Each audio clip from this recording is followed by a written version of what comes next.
আল্লাহ আমাদের বলেন, আউফু বিল উকুদ, তোমরা তোমাদের ওয়াদাগুলি পূর্ণ করো। যখন আপনার সাথে কোনো চুক্তি করা হয়, প্রত্যাশা করা হয়, তখন আপনার সামর্থ্য অনুযায়ী সেই প্রত্যাশা পূর্ণ করা উচিত। ও আমালু সালিহান, আর তোমরা সৎকর্ম করো। আমাদের শুধু হালালভাবে কাজ করলেই হবে না, আমাদের কাজটাও যেন বৈধ কাজ হয়। আমাদের নিশ্চিত করতে হবে যে আমরা যে চাকরি করি তার মাধ্যমে পৃথিবীতে যেন ভালো কিছুর আবাদ হয়। আমরা দুর্নীতিগ্রস্ত কোনো ইন্ডাস্ট্রির অংশ হতে পারি না। আমরা এমন কোনো কর্পোরেশনের অংশ হতে পারি না যা পৃথিবীতে নোংরামি আর নষ্টামির বিকাশ ঘটায়।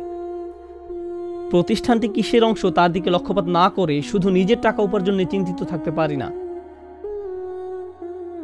এই জন্য আপনি কোনো বিয়ার উৎপাদনকারী প্রতিষ্ঠানে চাকরি নিতে পারেন না,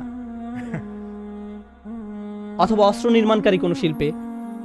এই মানুষগুলো পৃথিবীতে ভয়ঙ্কর অনিষ্টের জন্ম দেয়। তারা ব্যাপক মৃত্যু আর ধ্বংসযজ্ঞ ঘটায়।